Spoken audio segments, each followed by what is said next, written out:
All right, we are good to go whenever you'd like. All right, good. Do we know whether the mayor's going to be joining in? I don't have any information on that, Mr. Chairman. All right. Well, let's get Here the. comes Miss Elizabeth Deek now. She may be able to answer. I agree. Hello, Ms. Deek. Good to see you. Is the mayor going to be joining in? Do you know? Think so. Okay. He was upstairs just a moment ago. Okay, good. You doing all right? I'm doing all right. How are you? Good, good, good. Well, why don't we get the meeting started, and we can um, call the meeting to order. And I'm gonna call on Councilman Gregory for invocation. Councilman Gregory. Yeah, why don't we take a moment of silence? Okay.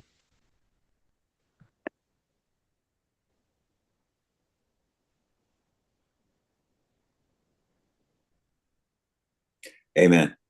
Thank you. We can we entertain a motion to approve the minutes of March 11th meeting. So second. Properly moved and seconded. Councilman Seeking moved and Councilman Gregg seconded it. Any questions on those minutes? Hearing none, all in favor, please say aye. Aye. Okay, we're down to temporary encroachments. Um, Afternoon, Mr. Chairman. How are you? Good. Mr. O'Brien, how are you? I'm doing well, sir. Items 1 through 7 are irrigation, all in the same subdivision. I just wanted to highlight real quickly 8 through 11.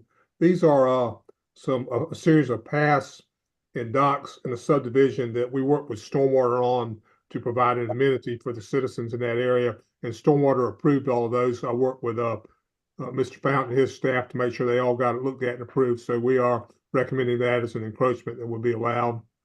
And the only thing is that the HOA will be responsible for the maintenance of those items. There a wooden walk and some kind of lookout areas in the marsh areas of the wetlands and that. So I just wanted to highlight for the committee. All right, good. Any questions from the committee members on those encroachments? All right, environmental service update. Yes, sir. Kind of had a rough morning this morning. We had about 5 garbage trucks down, but all but one are back up. We've got our crews working together, and the good news is, when I checked at 4:30, we had 2 routes that were about 25% from being complete. But with our crews working together, they will finish on time today, and we've got our fleet service people working a little bit overtime to hope to have all those vehicles back up tomorrow. So we should have no problems in collections for the week. All right, good. Mr. Mayor, welcome. We just got the minutes approved and just some of the encroachments for information reported out. Mr. O'Brien, was any of that, all of it was mechanical, or was it drivers, or a combination? We had one incident. It was a driver in training working on one of our ASLs and just made an error in picking up one of the cans. But we were able to switch out a piece of that equipment, and she will be counseled and work with on that. But the rest of them were just mechanical, just from a regular wear and tear of the vehicles. It happens sometimes, hydraulic lines and things of that nature. Right. And Okay. that's one thing we're excited. Our electric garbage truck we're going to get. Those are the type of issues we won't have to worry because we don't have any hydraulics or anything on there. So hopefully that'll keep that out of the shop a good bit for us. Good point. Item H1, Mr. Fountain, discussion on aquatic weed management plans for 2024. Who's going to Thank you, talk? Mr. Chairman. Okay, good.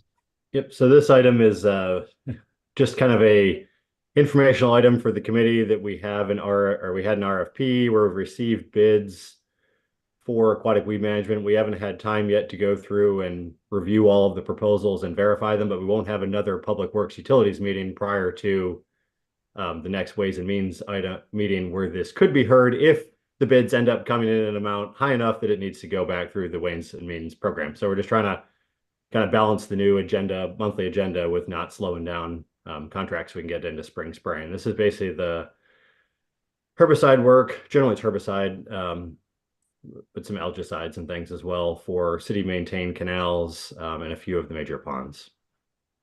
Any questions from committee members? Okay. What about rain gardens? I say rain gardens, but like over in the East Oak Forest area where some of the houses were torn down, we got the grants to tear them down and convert it to, I'm gonna say collection areas or are those considered rain gardens? They are. That's what's it's a reasonable term for them, but some kind of green infrastructure retention. Will any of these services affect those areas or like the one out in Shadow Moss? No, those are maintained. This is only for aquatic weeds, so areas where we have permanent standing water, where you see like, and I'm not, it's outside my area of expertise, but like dollar weed and some of these other aquatic weeds that will start to clog the canals and cause issues, both from an aesthetic quality, but really more from a performance of drainage quality. So it's typically like major canals like you would see in Shadow Moss, a few of the city maintained ponds, but that's the place where spraying is more efficient than hand cleaning, basically. Gotcha. Now, one last question. Does it work on elephant ear plants? Those things, those things are terrible. I don't know They why are very difficult to control. I know. I like them. I like them. Well, once I was I learned this from my father. You get the crews in your district and they're cleaning the ditch or something, which is tough work. So he would sometimes go there with a big old box of chicken and iced tea and stuff, with the guys around lunchtime. And this is like July, and these guys had on long sleeve, sweatshirts. And I said, man, why it's so hot? Why you guys got on long sleeve? He says, man, when the weed whacker hits the elephant ear, the juice off of the elephant ear is like an acid, and it hits your skin and it'll burn you. I had no idea. Yeah, that's right. It's a caustic sap. We actually use Tyvek mostly nowadays to try to keep the guys from overheating as much, but it's a technically a hazardous item that you have to watch out for, otherwise you can get burns. You're right. You gotta write that in the job description, you see. Okay. H2 discussion on Market Street drainage. Councilman Boyd asked this to be put on. Can you give us an update? I know we got shafts. Did they go anywhere? The shafts do go somewhere. They go to the tunnel that was installed as well, along with those drop shafts, which then those tunnels go through the port and over to the Concord pump station, which we're in the middle of doing our upfit project on. There is still a phase or division 3, is the way the Market Street projects are termed, to improve the surface drainage collection, because right now those drop shafts are just open grates basically at the intersections between the market sheds. So the next project is to actually build the surface collection system to bring the water to those drop shafts. Right now it only happens if the water gets deep enough in the street that it flows through the street to get to those shafts, which is obviously not an ideal situation. There's also, as part of that project, there's a streetscaping plan. It's about the same scale of project as the drainage project. And then recently I've been working through our power undergrounding plan, because there's a desired underground power through the whole area if we're doing the streetscape. Probably the biggest decision we all need to make still is, does the city want to design and pay to reconnect all of the businesses along the corridor and properties along the corridor to the new 3-phase power that would be installed by Dominion? Dominion does not pay to reconnect. They basically will replace power, but obviously they'll upgrade to a modern 3-phase power, which is not what pretty much any of the meters out there are built to handle. So there's a question of, we've started looking at that with one of our engineering consultants, with a sub-consultant, electrical consultant, trying to see what that burden would look like. But it's a pretty significant effort, because there's a very large number of power meters along the project to do that design work. So that's where we are now, is if we decide to take that on, probably at least a year of electrical design. If we decide not to take that on, we just have to go back through finalizing our permits, make sure there haven't been any changes in the DRC requirements or anything else, and then potentially look for bid. It's a very complex, long scale project, because we have to go phase by phase, street by street, due to some of the fire considerations in the corridor. But in a very simplistic, if we don't reconnect power and we prioritize that as our next project that we really want to push forward with, maybe another year of design to finalize, get to permit, get to bid, get into procurement. If we do want to reconnect power or don't necessarily prioritize the project to the very next project. We're probably looking at more like 2.5 years to get into construction. Thank you, Mr. Fountain. Chairman Warren, could I ask a couple Of quick? course, go ahead. Go ahead. So I kind of always look at these scope, schedule, budget on all these things. So you answered the schedule piece of it. I think you pretty well answered the scope piece of it. Except so one question on that. So I mean, you mentioned three-phase power. How many businesses do we have connected to three-phase power? That seems that's unusual for a business to be connected to three-phase, isn't it? It is. It's three-phase that they'll run through the corridor, but you're right, they might be step-down transformers to get into the business. The power is not my area entirely, but that's the way the corridor is set up, at least because of how many neighborhoods connect into it. Much more efficient transmission if I remember my electrical engineering well enough. Very, very much so. Okay, so there's some cost associated with that and some potential additional design work associated with that, if I heard you correctly. That's right.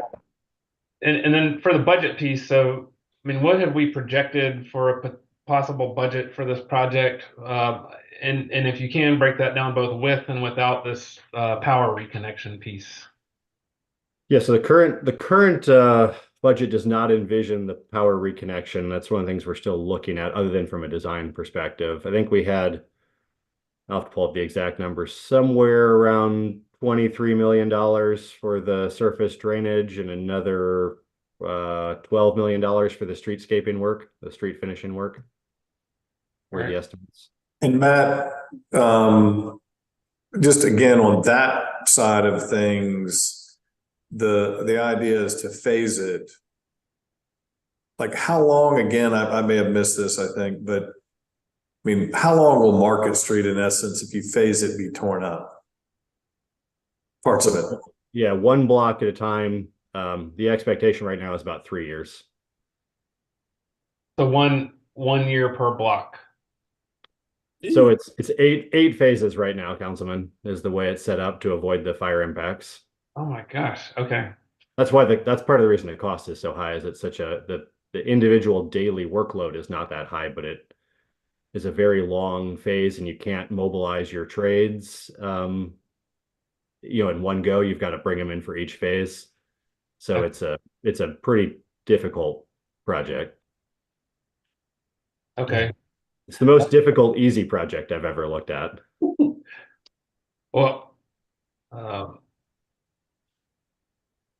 I think Councilman Seekings had his hand up. I do. I was wondering if you do. Councilman Seekings. I'm good if you want to ask a few more, Boyd. So if we, Matt, don't decide to pay for and finance the reconnection, does that become a matter between the businesses and Dominion to figure that connection cost out and we just step aside? No, Dominion basically in their process for power undergrounding is they provide the new connection at the street and then the business has to bring that power to their business. That's my understanding of how their agreements work. Do we know how many businesses there are along that 8-phased corridor? I do have a number somewhere. I have not checked it recently. I want to say it's something like 50 something power meters, if I remember right.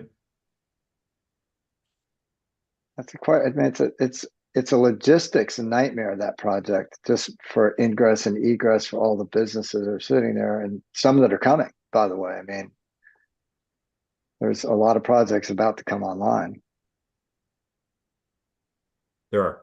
We've been coordinating with some of the larger projects in the area who are also affiliated with some of the power undergrounding efforts with Dominion, from doing things like underground vaults for switchgear and everything else. And just one more really quick, Mr. Chairman, does that, as we're going through the Market Street Phase 3 project, is that also the setup for the southern end of Ansonboro to be able to get undergrounding to them as well?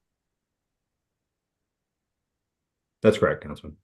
Gotcha. All right, that's the so one of the previous delays was one of the underground vaults was intended to be on a private property that was poised for development. That property had stalled out for a long time, so Dominion went back and redesigned their undergrounding to avoid that vault, but that would prevent it from ever being able to extend that underground into adjacent subdivisions until such time as that additional vault were constructed, basically to provide that additional infrastructure.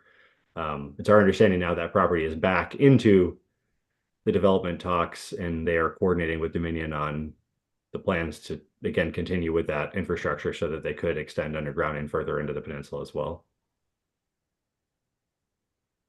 Any follow-up questions, Councilman Gray?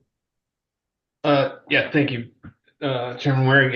Yeah, Matt, I appreciate you taking the time to give us this update. This kind of was spurred by, this area used to be in District 1, and I was visiting a former constituent down there a few weeks ago, and her store was flooded, I guess, in our storm event from 2 weeks ago. And I mean, my understanding of what happened there, and if you could just confirm, it sounds like one of the grate inlets was blocked into one of the drop shafts. Is that what caused the backup in water during that event? So it depends on which part of the street. As you move to the eastern section of the street, it's generally a combination of tide and rain.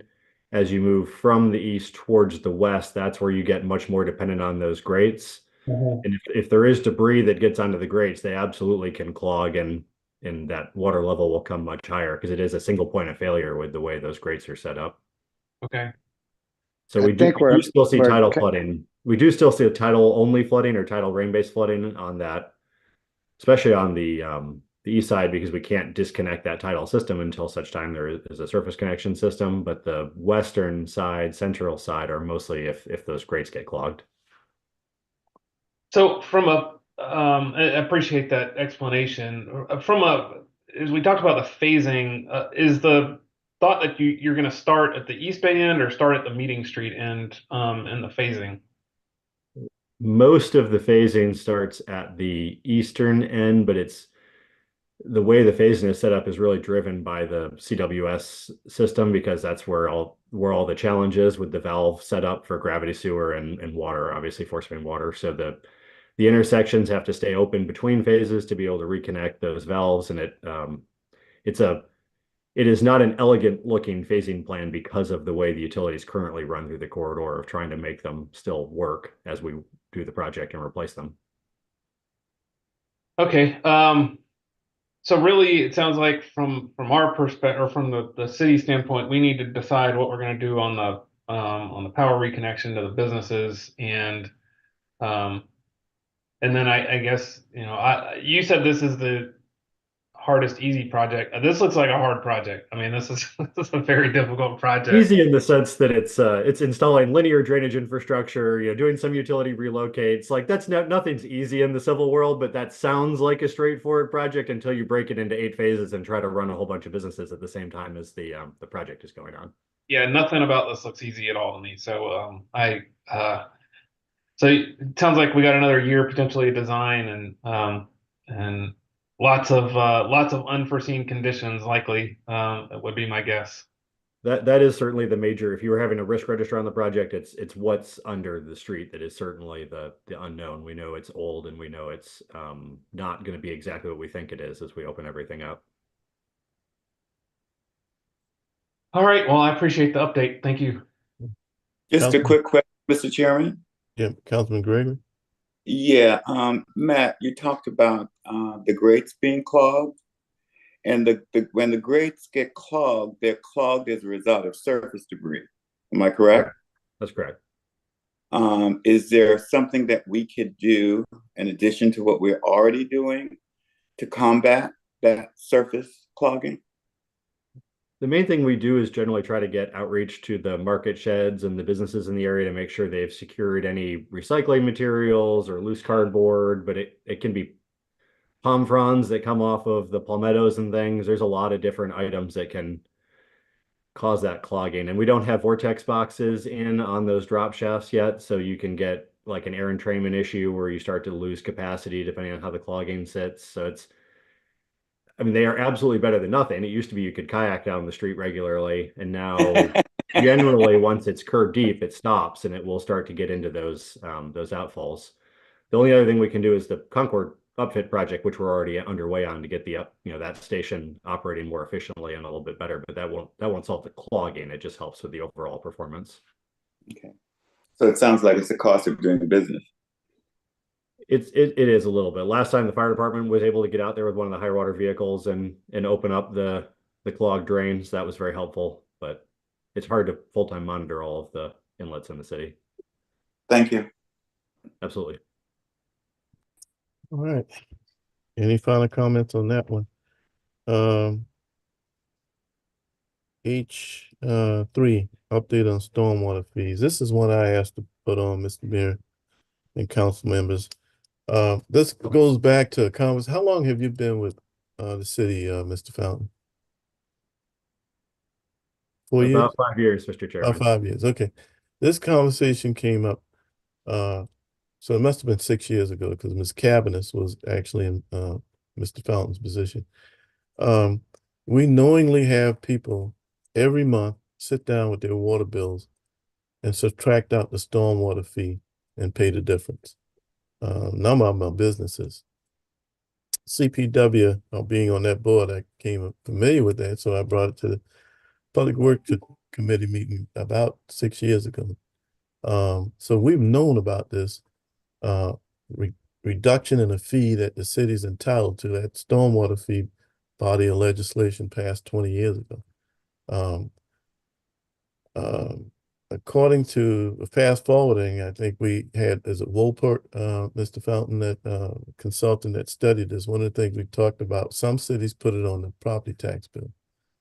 We collect ours 1/12 a month on the water bill. CPW does it for us. We're missing out on somewhere between 5 and 6 million a year on stormwater fees. So our last report on that, I think, was September, October of last year, and the action steps going forward into this year, as far as putting it on the taking it from the billing system we have now and putting it on property tax fee bills, or coming up with our own billing situation. Mr. Fountain, do you know where we are on that, or what do we need to do to kind of get that back on the surface? Yeah, Mr. Chairman. So we did hire Black & Veatch Management Consulting last year to basically review the CWS account management system and determine a series of different options with cost and benefit for both how to improve and bring in-house to the city an account management system, how we could do our billing through a series of options, and then how we could do our basically collection of that billing, the revenue collection side of the billing. So we did get from CWS their full download of the information in January. They had some delays with the ERP system they're putting in and some of the holidays, so it took a month to get that data over to us. But in January, we got that full data package. We've got to sit down with Black & Veatch in mid-April, is their estimate right now for the workshop, on starting to look at the recommendations for options to move forward.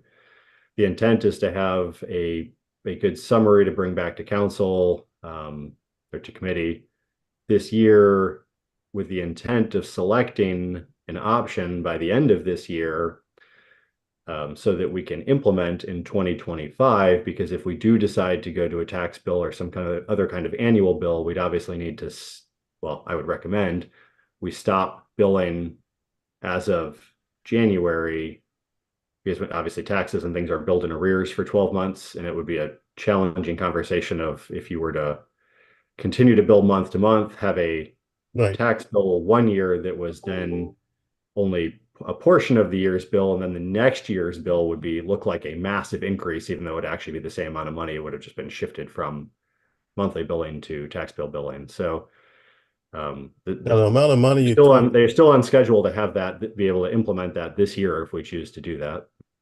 Okay. The amount of money we need to bridge it, in other words, to go off of that month-to-month collection to the annual collection. Our stormwater fees are what now? 11, 12 million? About 14 million. 14 million. Okay. So if we had a rich uncle or if we hit the $1 billion lottery, we can take care of that, right? Council Lady Parker. Thank you, Mr. Chairman. Ms. Copeland, do you know by statute, what is the maximum? Or what's on the books now? I have no idea, Councilwoman Parker, but I can certainly find out for you. Okay, thank you. Sure. Councilmember Waring, I know we've talked about this before, and thank you for bringing it up, because I know you've talked about this for a while, and we've echoed your the necessity for, that we're sort of missing out. We have a lot of needs and the costs keep rising, but we aren't filling the bucket with anything to help offset that. So I am just curious what that amount is, what the maximum, because Mr. Fountain, would we have to, by statute, can't CWS change that as needed, or how would that happen? So the city council determines the billing rate through ordinance. And then we notify CWS of any changes to that billing rate, and they pass those changes along right now into their billing system. Mm-hmm. So it is a city set fee, and the way the fee works is basically it's per equivalent residential unit, so it's an amount of impervious area. Where it's based on a typical home, and a typical home right now would pay $11 a month, and then a commercial property would pay a percentage based on how many square feet of impervious area they have versus that typical home. Gotcha. Okay, so Ms. Copeland, you can bring that data back to us. Absolutely. I only ask because I believe we talked about this before, and there is a maximum, I believe. I don't know about the maximum, but we're just missing out. For example, if somebody has their water cut off, they don't pay a stormwater fee, and they're still responsible for the stormwater fee. Or if you have an empty lot, we just talked about a house today, Ms. Copeland and I, that happened to be torn down. It's an empty lot in the city. The house had been there, I don't know, 100 years. The house was torn down.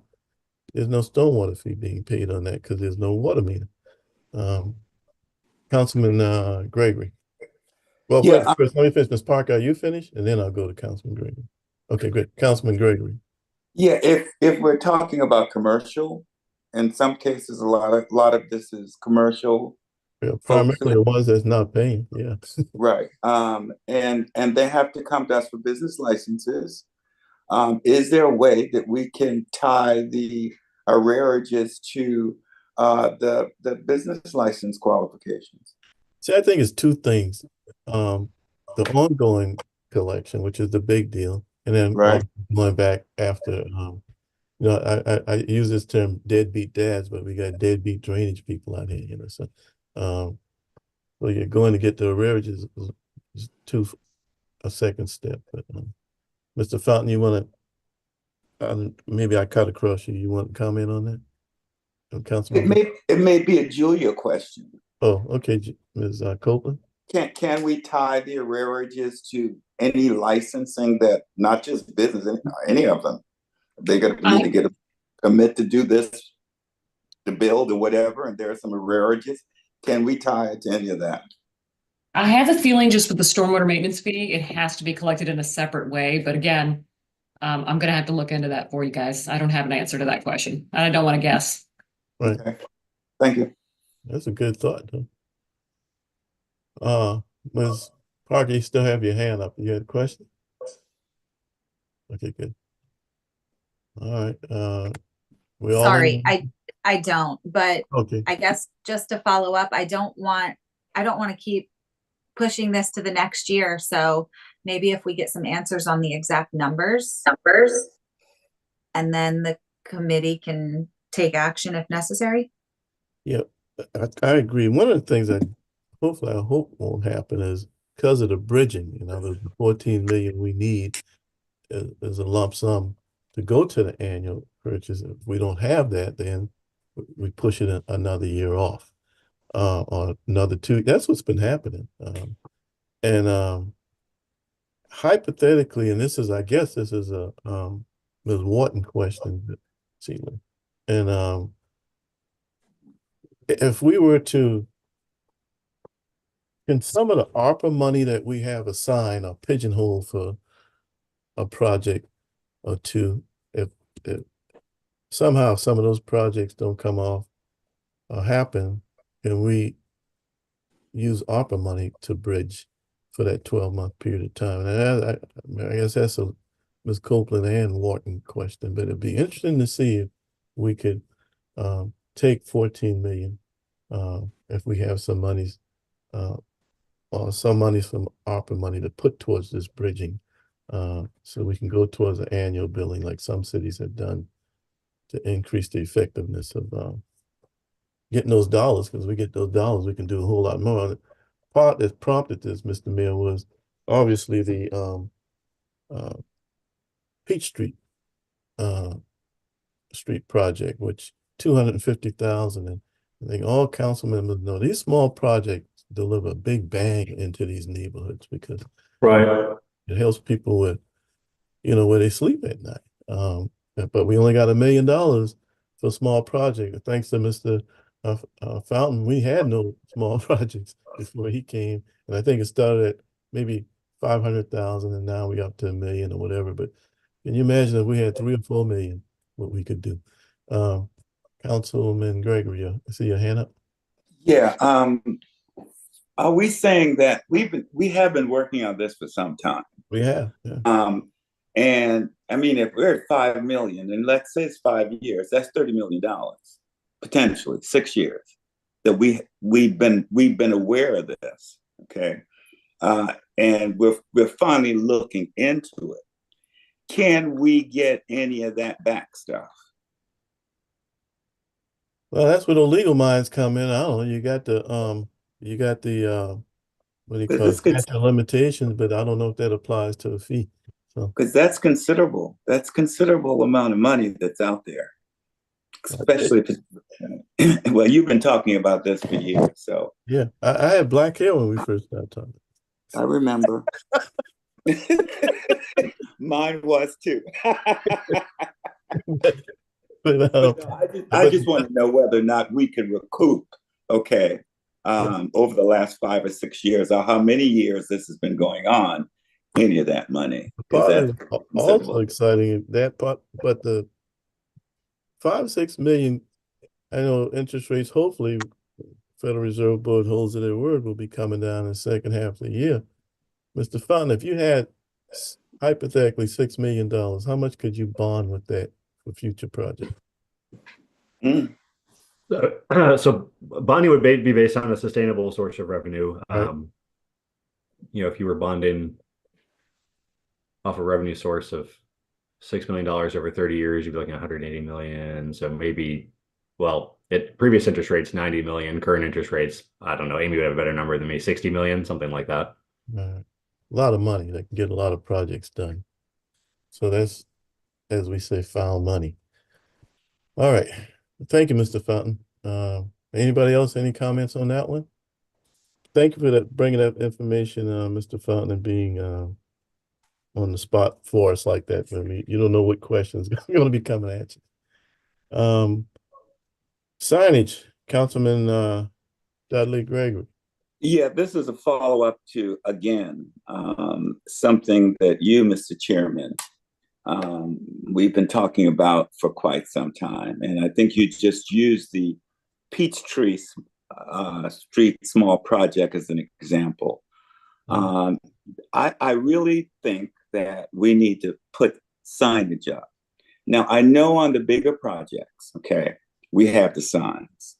I mean, everybody's name and all that kind of stuff. But I'm not talking about something like that. I think we're talking about another project by our stormwater department, blah, blah, blah, blah, blah. Just to let the neighborhoods know what we're doing.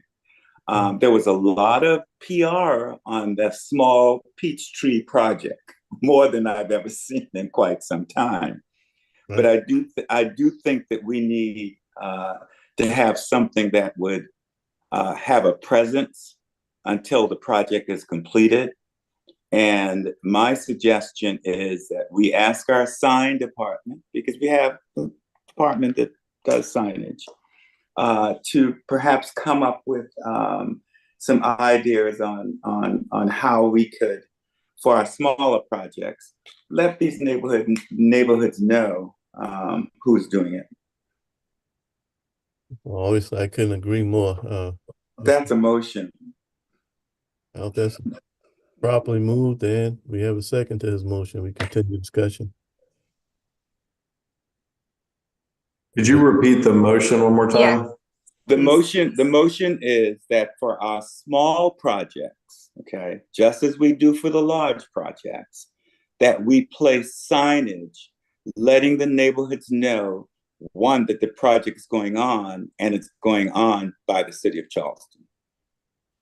Because they would have no idea. When we start on Peachtree Street, there won't be any signage. Right. Okay.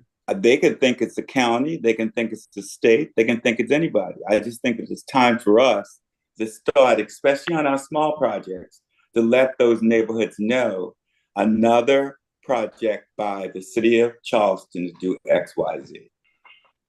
If I may interrupt, Mr. Chairman, just for 1 second, I don't believe that we can do a vote on an item that was just for an update or discussion. This would have to be on a different agenda. That's Okay. That's correct. That makes sense. Okay. So we put it on the next agenda? Right. It was just discussion. Yes. Ms. Parker, I'll come to you, but Mr. Fountain had his hand up, and let me go to him, and then Okay. Ms. Parker. Okay, Mr. Fountain? Yeah, thank you, Mr. Chairman. And I don't want to comment too much on the signage until Councilor Parker and some people have a chance to comment. We do have some signage that we place on projects. It is certainly not large or all-encompassing for the small projects as it is for those large projects. They're more the kind of those small, like 18-inch by 18-inch corrugated plastic, like yard signs that you would see. I mean, I can share a screen. Let me do that real quick. Where they basically generally look like this, where it's just a little indicator that we're, who's doing the work, that it's work funded by the stormwater program. They're not always the most visible signs because they are small and they're relatively inexpensive because they tend to get, disappeared occasionally for projects like this. But we also try to keep them small and enough that if we put them in in the right of way in front of someone's house, that they aren't too upset by the signage. So this is what we put out when we do small project work or when we do heavy maintenance work in a neighborhood. If we're looking at in an intermediary between those two sets of signs, that's something helpful for us if that's something we want to do for these larger small projects. As strange as that sounds, which are pretty big scale projects. If we want to get bigger than this, but even if we don't get all the way into a full project sign, and the part of the reason we do these because they're the elected officials may have a better handle on the cost of these than I do, but generally a few dollars a piece. The Mailers, large signs are generally like over $1,000 a piece. That's why we don't do them very often for the ones that I can show you an example if you want, but you're familiar with the large scale ones that have everyone's name and the graphics for the project and everything. So that's all I had to add, Mr. Chairman. Hey, Matt, those are the great signs, but I've never seen one. Okay. Never. Yeah, I think we've gone through at least a couple hundred of them so far years. So. So that for me, that in of itself means that we need to, make it They larger. are small. They're hard to see unless you tend to be in the area for sure. Yes. Yeah. Ms. Parker? Thank you, Mr. Chairman. And Councilmember Gregory, I mean, I do agree, and I would have been happy to second that, but I do think that hopefully as a department, or whether it's stormwater or the sign department, which apparently we have, hopefully they can do that, because I agree, just getting those. I think Councilmember Waring and I, we know we have some of those in our district, and when people don't know what's going on and there's a truck out there, it's nice to just have some signage. So that's all I wanted to add. Yeah, let me tell you where I got that from. Years ago, I was in Charlotte, and Charlotte had a penny highway department road tax, and everybody knows the traffic problems around Charlotte. And when they were doing the road, they had a sign with a penny on it. And it said another road project paid for by your penny sales tax. And I thought we could do that with our drainage, another project paid for by your drainage fee. I don't mean a paragraph or anything like that. Something that when people rode through or would ride through, they would know, yeah, we're paying for that, and our city's getting it done. That's all I want to communicate. And I said prior, that these small projects in neighborhoods, I mean, look at Bearsford Creek. When we came on this meeting, I was down Councilman Greg about Bearsford Creek Bridge. I don't even know if I ever been across that bridge, but I feel a sense that we got a part in that, right? So when I go by Peachtree Street, another project paid for with your stormwater fee, people connect with that. And I hope the people who've taken it off of their bill feel a little guilty for subtracting it off of their water bill. But anyway, that's another thing. But just a soundbite where people could know, just like Councilman Gregory said, he maybe not have seen one, but communicating to people that, yep, your dollar's going to work for you where you need it most, where you live. That's all. So did we get a second to the motion? I mean, we got smart people to come up with the words better than I, but. I think we just said we put it on the next agenda, right? Next agenda, that's right. Right. That is correct. Okay. Right. Any last comments? Thank you all for participating in that conversation. I do have more questions, I guess. Back on this power thing, there's an affordable project. It's a mixed-use affordable project on King and Cannon Street. And you're doing a total renovation, and Dominion, I still want to say SE&G, is requiring this three-phase thing with the power to be reconnected. And to this, it's creating a six-figure, $100,000+ additional cost to the landowner, to the people that own the building. So when somebody, I don't know whether it was Councilman Seekings or Gregory that asked, that relative to the market piece, when it comes to reconnection, there's a pretty decent cost to the landowner going from, I don't know, 2-phase to 3-phase or whatever it is. So I was surprised at that because I got a call from somebody that's trying to do some affordable units upstairs and commercial downstairs on King Street. But anyway, I'll follow up with some conversation on that. And Mr. Fountain, there was and I should have had this on the old business, but again, for the next meeting, Mr. John Hassel at 3 Lockmore Drive. This is in Councilman Bowden's district. This is the man that lived, I think, he kind of not too far from the golf course over there in Bees Ferry. I thought we appropriated something like $100,000 maybe to go towards fixing that. Maybe we can put that on the agenda to report out next meeting. Did you want to speak with Councilor Bowden before that, or did you want to just go ahead and? I'm gonna talk to him about it. I'll see him tomorrow at the meeting. Okay. Okay, so there are a couple of items to be added to that. And one other thing I want to put on there is, you know how we have special consideration for city projects, Mr. Mayor, to be expedited? Yep. CPW has asked for that, and that's similar consideration to city projects, because obviously when their projects are delayed, not only it increase the cost for city residents, but they serve a region, a ratepayer region, so it goes beyond increasing costs just for city residents, but people outside the city as well. So anyway, put that on the agenda for the next time. Council Lady Parker. Thank you, Mr. Chairman. And yes, I'm glad. I just wanted to throw one thing out. I'm not sure, Mr. Fountain, if someone from Stormwater was able to be at the recreation meeting, but just a municipal bathroom, the Muni bathroom update. I think Councilmember Waring, that was, again, the city, our stormwater regulations and the city, we're kind of tripping over ourselves on some of these projects. So do you know where we are with the bathrooms? I have to check to see where that project stands. I believe one of the two bathrooms was relatively straightforward, and it was the other bathroom they were running into some challenges with because they were, I think, resistant to adding any storage for stormwater that discharges into a relatively heavily flooded neighborhood. So I think we're trying to figure out where to go with them on that, if I recall correctly. Okay. Okay. And I mean, look, this is where y'all are the smart ones in this area, but I'm going to quote Councilmember Gregg a little bit. There's always an unintended consequence sometimes. So I would just ask, I don't know what the whole, all of that, because, I know that those neighbors obviously are happy that we have these added stormwater regulations because it will hopefully prevent any flooding. But I know that the project's taken a little longer than expected. And I know some are just looking for some updates. So if maybe I'll stick that on the next agenda. Sure, we could give an update. Okay.